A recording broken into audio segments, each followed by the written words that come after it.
We begin today's show in northern Gaza, where Israeli soldiers launched a full-scale attack on Jabaliya earlier today, blowing up a dozen residential buildings.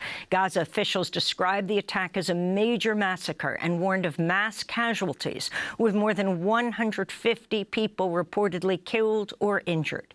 Late Thursday, Israeli forces stormed Al-Awda Hospital, expelling patients and staff after earlier surrounding and shelling what was essentially the last hospital left standing in the area.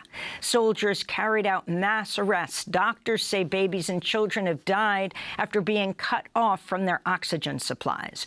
Al-Awda's director, Dr. Hussam Abu Safia, says the situation is catastrophic and there's nowhere patients in northern Gaza can go for treatment. This comes as displaced mothers in northern Gaza are calling on the world to demand the resumption of the polio vaccination campaign for children there, which the World Health Organization said Wednesday had been postponed due to Israeli attacks and lack of access.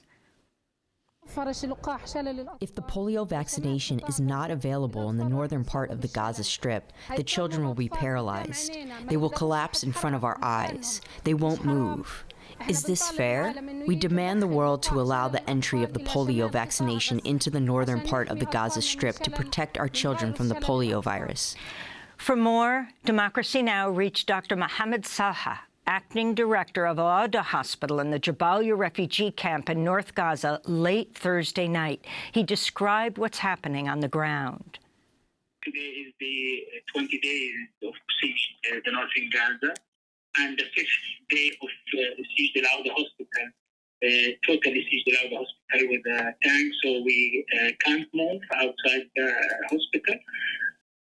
And from the beginning of this stage, they are pumping our 2 inpatient departments and pumping our water tank.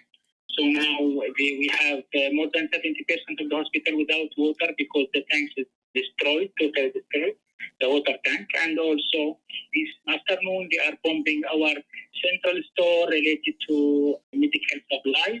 After today, we will not have the fuel to running the hospital, and we have a lot of patients inside the hospital. We have 43 of patients here, and we can't deal with this because every day we are doing to them operations and the treatment in the under GA inside our OT, and we need medication, medical supplies, and the fuel, and also food. We don't have food, and we don't have healthy water and filtered water. Our message to the freedom people in the world, really to stop the genocide in Gaza Strip and especially in the northern Gaza. You can't imagine how is the situation here. The people are dying in the streets. They are injured in the streets and nobody can move to bring them. Now there is a massacre for more than 150. When you speak with me in Jabaliya camp, but there is nobody can go there to serve these people. Really, we need also from WHO, UN agencies and our partner really to urgent appeal and urgent to come to Al-Awda Hospital to bring our needs from medication and medical supplies, and especially from fuel, food, and healthy water for patients here.